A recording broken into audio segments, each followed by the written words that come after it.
kutoka kwa mfanyakazi mzuri ambao sina shaka utafuata miguu yake na utaongeza pale unapohisi panahitaji kuongezwa nguvu. Hivyo tunakupongeza na kukutakia kila la kheri katika utekelezaji wa majukumu yako mapya.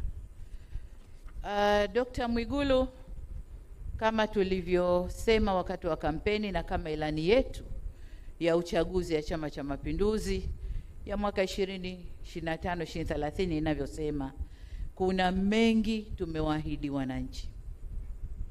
Ukiangalia mambo yote na muda tulionao, muda ni mfinyu.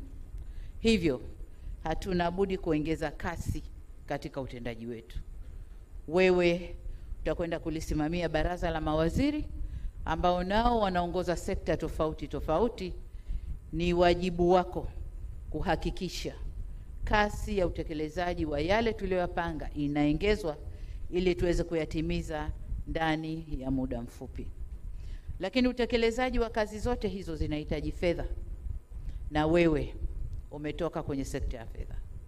Kwa muda wa miaka 5 umejua vichochoro vyote tulivyokuwa tukipita kutafuta fedha.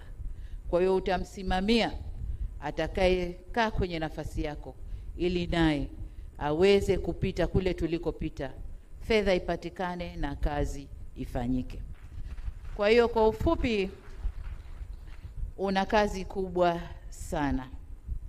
Una kazi kubwa sana, na leo baadaye nitakwenda kulifungua bunge la 13 la Jamhuri ya Muungano wa Tanzania, ambao nitaeleza yale yote ambayo tunatakiwa kuyafanya ndani ya kipindi hiki cha miaka 5.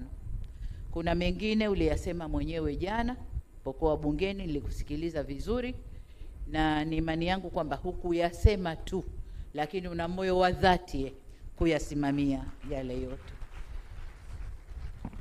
Kwa hiyo kama nilivyosema, tukutakie kazi njema.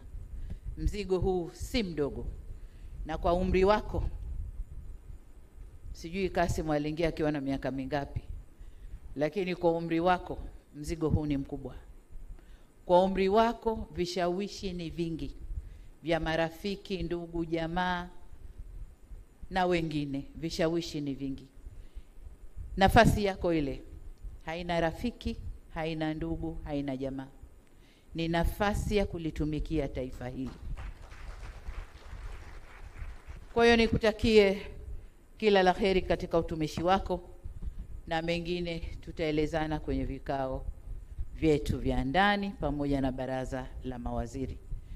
Nikutakie kila la kheri, na walioko hapa wote wamekuja kukushuhudia tukikubebesha mzigo huo, na umetuthibitishia jana kwamba unauweza na utakwenda kufanya kazi. Nakutakia kila la kheri. Asante sana.